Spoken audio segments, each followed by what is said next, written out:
Friends, আশা করি আপনারা সবাই ভালো আছেন। আপনাদের সবার ভালোবাসা নিয়ে কিন্তু আজকে আবার আমরা একটা নতুন ভিডিও নিয়ে চলে এসেছি। বন্ধুরা, আজকের যে ভিডিওর টপিক সেটা হলো গিয়ে ইউনিসের নতজানু ভারত প্রীতি। ঠিক আছে, ইউনিসের নতজানু ভারত প্রীতি, এই হচ্ছে কি আমাদের আজকে ভিডিওর মানে টাইটেল। তো এই ভিডিওটার ওপর মানে আমরা রিয়াকশন দেবো, তার কারণ হচ্ছে গিয়ে এই মানে ভিডিওর মানে ভিতরে কি আছে সেটা আমরা দেখবো। তো চলুন বন্ধুরা, বেশি সময় না নষ্ট করে এই পিনাকি ভট্টাচার্যের চ্যানেল থেকে আমরা ভিডিওটা নিয়েছি। তো ভিডিওটা কি বলছে, মানে কেন এই টাইটেল দেওয়া হয়েছে সেটা একবার দেখে নিই। আইন শৃঙ্খলা কোনো অবস্থায় অবনতি হতে দেওয়া যাবে না। আমি আপনাদের সবাই সহযোগিতা চাচ্ছি। যারা আইন শৃঙ্খলা অবনতি করবে তাদের কোনো অবস্থায় আমরা ছাড় দিব না। ভবিষ্যতে যদি তারা আবার চেষ্টা করে, তাদের যে হাত এটা আমরা কিন্তু ভেঙে দিব, এই যারা আইন শৃঙ্খলা অবনতি করতে চায়। মুরব্বি মুরব্বি বড় ভাই, তাদের একটা প্রশংসা করছি আর মাথা তুটে গেছেন, বক্তি মাথু দিতে পারেন না। তো বক্তি মাথু চাইতে চান কেন বড় ভাই? হাত ভেঙে দিবেন মানে কি? আপনি কি মাস্তান নাকি আমার মতো অ্যাক্টিভিস্ট? আপনি একটা রাষ্ট্রীয় দায়িত্বে আছেন, আপনি কি হাত ভেঙে দেওয়ার কথা বলতে পারেন? শোনেন বড় ভাই, আপনারা একবার বড় ভাই ডাকছি, তাই আপনারা আমি কটু কথা বলবো না, কিন্তু ব্যাপারটা বুঝায় কই। কারণ রাষ্ট্র, রাজনীতি, পলিটি, জনগণ, জনগণের সাথে রাষ্ট্রের সম্পর্ক, আইন, এই সমস্ত বিষয়গুলো বোধহয় আপনার বোঝা নাই, সরগর হয় নাই। আপনার রাষ্ট্রের নির্বাহী একজন, আপনার সাথে রাষ্ট্রের শক্তি আছে, আপনি শুধু একা না, আপনার সাথে রাষ্ট্রের শক্তি আছে। রাষ্ট্রের সেই শক্তিটা আপনার ব্যক্তিগত শক্তি না, সেটা জনগণের সার্বভৌম শক্তি। যেই জনগণ সেই সার্বভৌম শক্তি আপনারে দিচ্ছে রাষ্ট্রের মাধ্যমে, সেই জনগণকে হাত ভেঙে দেওয়ার দায়িত্ব বা অনুমোদন দিচ্ছে, দেয় নাই। আমি একজন ইন্ডিভিজুয়াল, আমি রাষ্ট্রে কোনো ক্ষমতা নেই নাই, তারপরেও তো আমি গুন্ডার মতো আচরণ করতে পারি না, কারণ আমি আমার সার্বভৌম ক্ষমতা রাষ্ট্রের কাছে অর্পণ করছি। আমার কেউ মারলে নিজে প্রতিশোধ নিই না, আমি রাষ্ট্রে বলি তুমি এর বিচার করবা। তা আপনি কি গুন্ডা, মাস্তান না মাফিয়া যে হাত ভেঙে দেওয়ার কথা বলেন? নাকি ভাবছেন এভাবে কথা বললে পাবলিক শুনবে, ভয় পাবে, ডরাইবে? জি না, জি না, ডরাইবে না। খবরদার এভাবে কথা বলবেন না। এবার আসেন আর একটা আলাপ করি সিলেবাস সংশোধন নিয়ে। সিলেবাসের একটা নতুন কমিটি হয়েছে, তো খালি দেখি সব আমাদের আর কি কি কয়, ওই প্রধান উপদেষ্টা আজিম নজরুলের পছন্দের লোকজন আর কি। হ্যাঁ, তো আমি অবশ্য কারণে নিয়ে কিছু কইতেছি না, কিন্তু এখানে ধর্মীয় জ্ঞান নিয়ে কোনো একাডেমিক লোক নাই। তো আমি একটা রিকোয়েস্ট করি, মানে এইখানে আসিফ মাহতাব উৎসরে কোঅপ্ট করেন, তরুণ একাডেমিশিয়ান, ইসলামপন্থীদের মধ্যে ব্যাপক গ্রহণযোগ্যতা আছে, শিক্ষক একজন, আর এই আন্দোলনে মাঠে থাকছে সে, শুধু মাঠে থাকে না, ছাত্রদের সাথে গ্রেপ্তার পর্যন্ত হয়েছে, নির্যাতিত হয়েছে। ওরে কোঅপ্ট করেন, ওরে কোঅপ্ট করলে আপনারাও ভালো কাজ করতে পারবেন, ও ইনপুট দিতে পারবে, ভালো ইনপুট দিতে পারবে। কমিটিটা ইনক্লুসিভ হবে, সবার মতামত থাকবে। ওর সাথে কথা বলে দেখবেন ও খুবই রিজনেবল ছেলে। এবং এখন যদি মনে করেন যে আমার রিকমেন্ডেশন শুনবেন না, মানে আমার নিয়ে তো অনেকের কুরকুরে নিয়ে আছে, যা আমি যা করবো সেটার উল্টা কাজটা করবে আর কি, তো তাইলে একজন আপনাদের পছন্দ মতো আলেমকে নেন বা দুইজন আলেমকে নেন, আবার ফরিদউদ্দিন মাসুদের নিয়েন না। হ্যাঁ, কিন্তু যদি আমার এই রিকোয়েস্টকে অগ্রাহ্য করেন, তাহলে কলে আপনাদের ধরবো, একজন একজন কইরা লিস্ট ধরে ধরবো। হ্যাঁ, অনেকে বলেন যে আপনি হুমকি দেন, বাংলাদেশে বুঝছেন হুমকি না দিলে কেউ গুরুত্ব দেয় না। জসমিন দেশে জদাচার, আপনি ভদ্রভাবে কথা বলবেন, আপনারা পাত্তাই দেবেন না। আমি যে প্রফেসর ইউনুসকে এত রেসপেক্ট করে কথা কই, পাত্তা দিছে? দেয় নাই। হ্যাঁ, যেদিন উনারা ধরবো সেদিন উনি ঠিকই শুনবেন, এই যে লাইন ধরে শুনবেন, একদম সোজা হয়ে যাবেন। যাই হোক, আর কই না। তো এবার আসেন ইন্ডিয়ায় ইলিশ পাঠানো নিয়ে একটা আলাপ করি, উনার এক উপদেষ্টারে নিয়ে। আইজার প্রফেসর ইউনুসের আর নাই ধরি না, হ্যাঁ ঠিক আছে, উনার উপদেষ্টারে নিয়ে ধরি। তবে ইন্ডিয়া ইলিশ মাছ পাঠানোর সিদ্ধান্ত প্রফেসর ইউনুসেরই, ওনার নির্দেশে ইলিশ মাছ পাঠানো হয়েছে। কারণ তার উপদেষ্টা কইছে যে একদম উচ্চ পর্যায় থেকে এই সিদ্ধান্ত আসছে, এবং কইছে যে এটা নাকি মেলা চিন্তা ভাবনা কইরা নাকি নিছে আর কি। হ্যাঁ, প্রফেসর ইউনুসের ধারণা হয়েছে যে উনার ইলিশ পেয়ে মোদি খুশি হবে আর আমেরিকাত প্রফেসর ইউনুসের দেখা দিবে। আমরা তো দেখছি যে মৎস্য এবং প্রাণী সম্পদ উপদেষ্টা ফরিদা আপা সাংবাদিকের প্রশ্নের জবাবে বলছিলেন যে ভারতে কোনো ইলিশ পাঠাইতে পারবে না, ক্ষমা চাইতেছি, এটা দামি মাছ। আমরা দেখছি যে আমাদের দেশের মানুষই ইলিশ খাইতে পারে না, কারণ সব ভারতে পাঠানো হয়, এবং জনগণ কিন্তু ইলিশ মাছ পাঠানো হোক এটা চায় না। এত সব কিছুর পরেও এই মৎস্য উপদেষ্টার কথা ভুল প্রমাণ কইরা 3000 টন ইলিশ রপ্তানির অনুমতি দিছে বাণিজ্য মন্ত্রণালয়। আগের 2 বছরের অর্ধেক ইলিশও যায়নি কিন্তু ভারতে।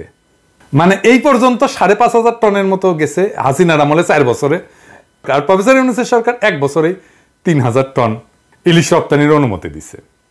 তো ওই মৎস্য মন্ত্রণালয়ের সাথে আলাপ করেছে বাণিজ্য মন্ত্রী, করে নাই। আলাপ করা জরুরি কিনা সেটা কিন্তু বলি নাই। এইখানে মৎস্য উপদেষ্টা একটা কথা পাবলিকলি বলছে, সেখানে তার সাথে আলাপ করে নেবে না। নিজের সহকর্মীর প্রতি কি নিদারুণ উপেক্ষা। ফরিদাপার তো উচিত পদত্যাগ করা। আমি মৎস্য উপদেষ্টা হইলে আমি পদত্যাগ করতাম। আমি ফরিদাপারে পরামর্শ দিতেছি পদত্যাগ করেন না, আপনি সম্মানিত হবেন, দেশের মানুষ আপনাদের সম্মান দেবে।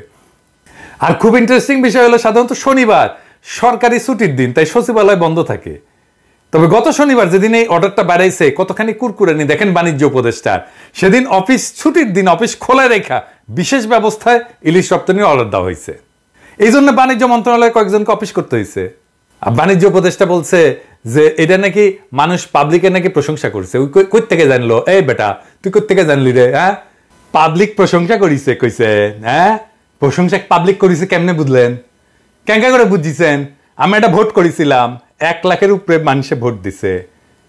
78% মানুষ করছে যেটা আপনি একটা নিন্দিত কাজ করেছেন। পাবলিকের কথা কইলেই হইলো, বললেই হইলো, যা করবেন সেটাই মেনে নিব আমরা। বালচুন পাইছেন আমাকে রে, ধুনপুন বুঝান আমাকে রে মিয়া।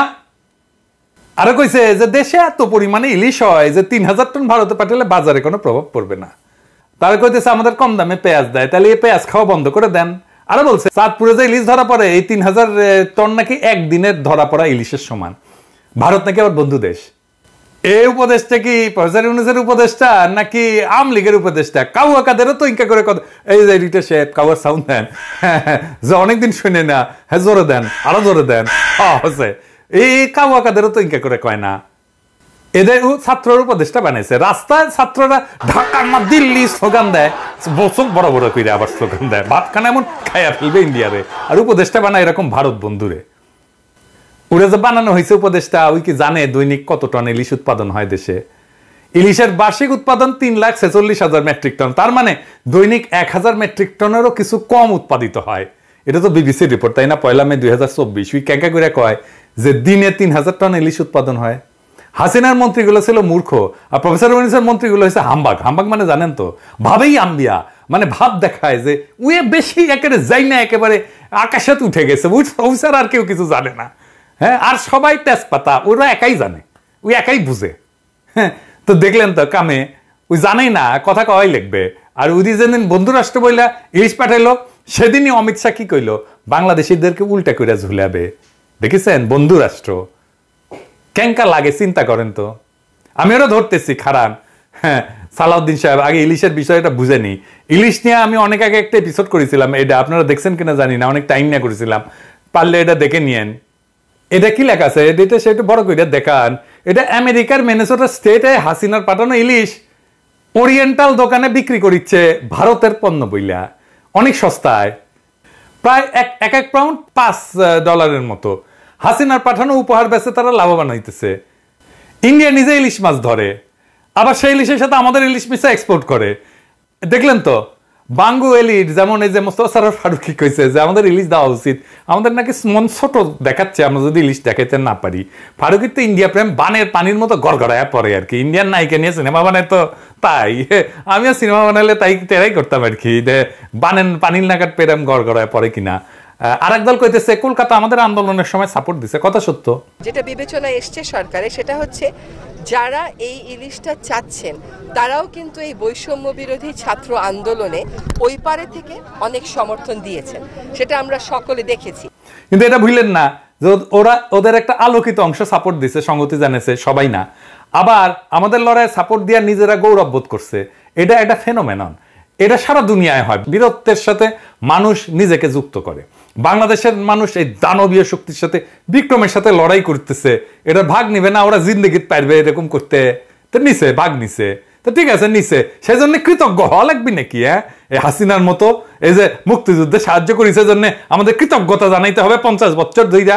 হ্যাঁ, তো আমাদের আন্দোলনের সময় 2টা মিছিল করেছিল, সেজন্য আমাদের কৃতজ্ঞ থাকতে হবে ইলিশ মাছ পাঠায়? হ্যাঁ, এই পশ্চিমবঙ্গ ফারাক্কা দেয় নাই। ফারাক্কা দিয়ে পানি কই যায়? গঙ্গায়। তো পদ্মায় ইলিশ চায়, পদ্মায় পানি দেয়? পশ্চিমবঙ্গের মানুষ পানি দেয়? দেয় না। তিস্তার পানি কে আটকাইছে? মোদি আটকাইছে না মমতা ব্যানার্জি আটকাইছে? মোদি আটকায় নাই।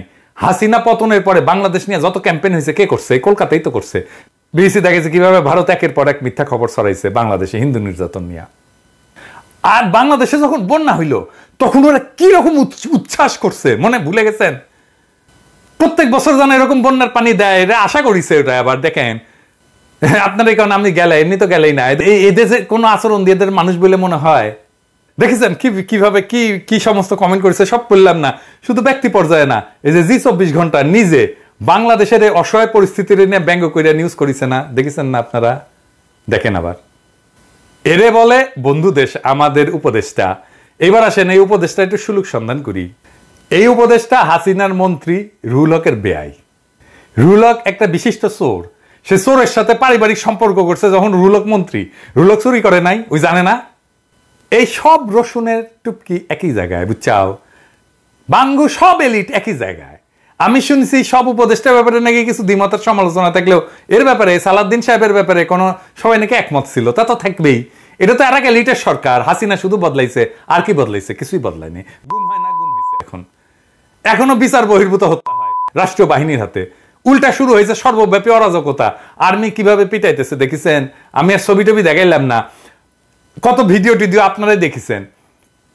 এখানে দেখা যায় কি সেনা সদস্যরা মারধর করতেছে গরিব মানুষদেরকে। অল্প কয়েকদিন আগে জুলাই আগস্ট গণ অভ্যুত্থানের সময় এরা ছাত্র জনতার উপরে গুলি চালাইছিল না?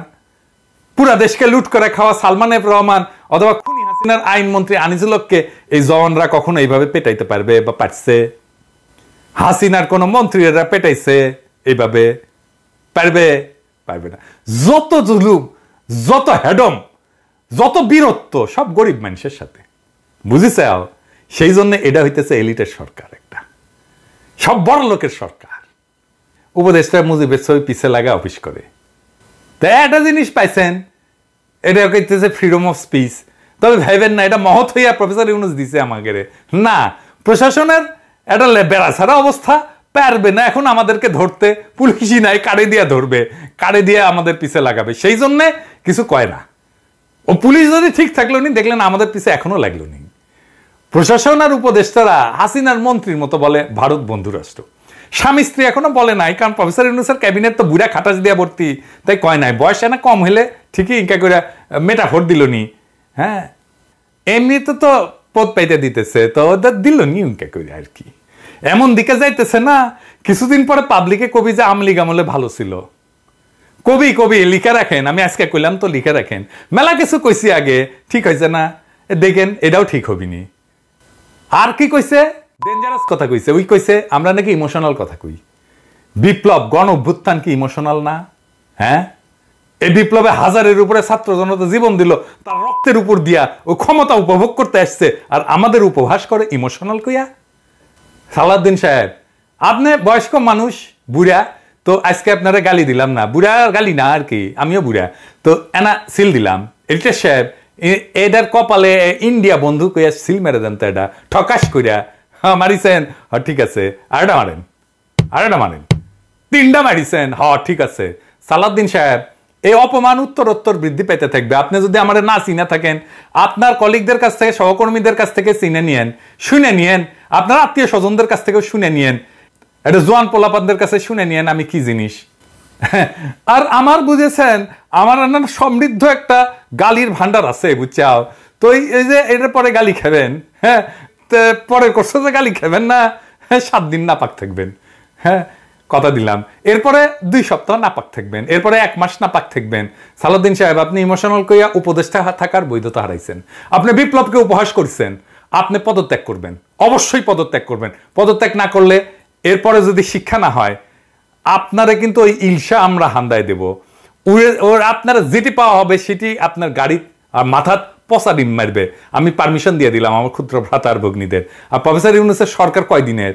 রাস্তাত বেড়াইতে পারবেন না, যদি বেশি তেরিবেরি করেন, পদত্যাগ না করে যদি খিচ্চা পড়িয়া থাকেন না নির্লজ্জের মতো, আমি তো দেশে ফিরবো, একদিন না একদিন ফিরবো, হ্যাঁ তার ঠেকাইতে তো পারবেন না, সেদিন কলে ধর্ম আপনারে, হ্যাঁ দেখি কে বাঁচায় আপনারে, প্রফেসর ইউনূসও বাঁচায় কিনা। আমার ক্রোধ থেকে আপনারা কেউ বাঁচাইতে পারবে না যদি আপনি পদত্যাগ না করে খিচ্চা মেরা বসে থাকেন অথবা দুঃখ প্রকাশ না করেন প্রকাশ্যে। আমি কলে কামলা দিয়া কাজ করি না, বুঝছাও, কামলা দিয়া কাজ করি না, নিজের হাতে কাম করি। হাসিনা মোদিরে কেয়ার করি না। আর আপনি তো মামুলি হামজর মিয়া, আপনার উষ্ঠা দিতে আমার বেশি কষ্ট করতে হবে না। বুঝে নেন জিনিসপত্র, দুইটা অপশন দিলাম, পদত্যাগ করবেন, জাতির কাছে ক্ষমা চাইবেন, কোনটা করবেন আপনার ব্যাপার। এমনি বেড়াছাড়া অবস্থা, তার উপরে আমাদের আক্রমণ সহ্য করার ক্ষমতা প্রফেসর ইউনূসের সরকারের নাই, কিছু কই নাই এতদিন, মজা পেয়ে গেছেন না, হ্যাঁ নিজের প্রচুর ক্ষমতাবান ভাবছেন, হ্যাঁ আপনি আমার এইটা, আপনি আমার ক্ষমতা একদম বুঝে দেবো, কাক কয় ক্ষমতা, ক্ষমতা জিনিসটা বুঝেনি নাই। জানেন তো বাঘে চুলে 18 ঘা, ঠোলায় চুলে 36 ঘা, আর পিনাকি চুলে জয় বাংলা। তো বন্ধুরা ভিডিওটা দেখলেন, ভিডিওটার যে বিষয়বস্তু সেটা হচ্ছে গিয়ে উনি যেটা ভারতে ইলিশ পাঠানো নিয়ে ইউনিশ সরকারকে বিচ্ছেন, বা ভারতে কেন ইলিশ পাঠিয়েছে বাংলাদেশের মানুষ খেতে পাচ্ছে না সেই বিষয়ে, তাছাড়াও আরো অন্যান্য বিষয়ে বললো। তো ভিডিওটা আপনাদের কেমন লেগেছে অবশ্যই আমাদের কমেন্ট বক্সে কমেন্ট করে জানাবেন। বিশেষ করে উনি যেটা বললেন সেটা হচ্ছে যা যা কর্মসূচি নিয়ে এই সরকার মানে যে তদানীন্তন সরকার এসছে তারা তার কোনো কিছুই কিন্তু প্রাথমিকভাবে বললো। তবে এটা কথাটাও ঠিক যে যে সরকারি আসুক পাশাপাশি দেশের সাথে তো বন্ধুত্ব রাখতেই যাবে। এটা তো মানে ভারতকে ইলিশ পাঠিয়েছে মানে যে যে মানে তার তার সে পা চাটছে এরকম তো কোনো ব্যাপার না। তো এবার এটা ওনার বক্তব্য, উনি বলেছেন। তো এই ছিল ভিডিওর বিষয়বস্তু। আপনারা যদি এই ধরনের যে কোনো ধরনের ভিডিও দেখতে চান আমাদের কমেন্ট বক্সে কমেন্ট করে জানান, আমরা কিন্তু সেই ভিডিও বরাবর আনার চেষ্টা করি। তো আজকের মতো এখানেই শেষ করছি, আবার আপনাদের সাথে কালকে দেখা হবে একটা নতুন ভিডিও নিয়ে।